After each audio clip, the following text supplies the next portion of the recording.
நாடு முழுக்க நாடாளுமன்ற தேர்தல் நடந்து முடிந்திருக்கக்கூடிய நிலையில ஒடிசா உள்ளிட்ட 4 மாநிலங்கள்ல சட்டமன்ற தேர்தலும் நடந்திருக்கு. ஒடிசா சட்டமன்றத்தை பொறுத்த வரைக்கும் நிலைமை தலைகீழா மாறியிருக்கு. 24 ஆண்டுகளா கட்டமைத்த பிஜு ஜனதா தளத்தோட சாம்ராஜ்யம் சரிஞ்சிருக்கு. பாஜக அதிகமான இடங்களை கைப்பற்றி இருக்கக்கூடிய நிலையில 32 வயதாகும் சோஃபியா ஃபிர்டோஸ் ஒட்டுமொத்த ஊடகங்களுடைய கவனத்தையும் ஈர்த்திருக்கிறாரு. அதற்கு என்ன காரணம் என்பதுதான் இந்த செய்தி தொகுப்புல பார்க்க போறோம். தற்போதைய தேர்தலில் வெற்றி பெற்றதன் மூலம் ஒடிசாவோட முதல் இஸ்லாமிய பெண் சட்டமன்ற உறுப்பினர் என்ற பெருமையை பெற்றிருக்கக்கூடிய சோஃபியா காங்கிரஸ் மூத்த தலைவர் முகமது மொஹிமின் மகளாவார். பொறியியல் பட்டம் பெற்றுள்ள இவர் IIMB கல்வி நிறுவனத்துல நிர்வாக மேலாண்மை படிப்பையும் முடிச்சிருக்கிறார்.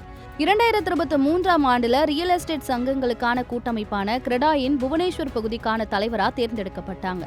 சர்வதேச பெண் தொழிலதிபர்களுக்கான அமைப்பான இன்வெக்கிலும் முக்கிய பிரதிநிதியா இருக்கக்கூடிய இவர் தனது தந்தையோட மெட்ரோ கட்டுமான நிறுவனத்தின் இயக்குநராகவும் பணியாற்றியிருக்காங்க. சோஃபியா தற்போது போட்டியிட்டு ஜெயிச்சிருக்கக்கூடிய பாராப்பட்டி சுட்டக் தொகுதி 2019ஆம் ஆண்டு அவர் தந்தை போட்டியிட்டு வென்ற தொகுதியாகும். இவரோட தந்தை மீது சில குற்றச்சாட்டுகள் முன்வைக்கப்பட்டதுனால அவருக்கு பதிலா சோஃபியா களம் கண்டாங்க. தன்னை எதிர்த்து போட்டியிட்ட பாஜக வேட்பாளர் பூர்ணச்சந்திரா மகாபத்ராவை 8001 வாக்குகள் வித்தியாசத்துல வெற்றி கண்டிருக்காங்க. இப்படி வெற்றியை உறுதியாக்கி ஒடிசா சட்டசபைக்கு செல்லக்கூடிய முதல் இஸ்லாமிய பெண் என்ற பெருமையை பெற்றிருக்காங்க சோஃபியா.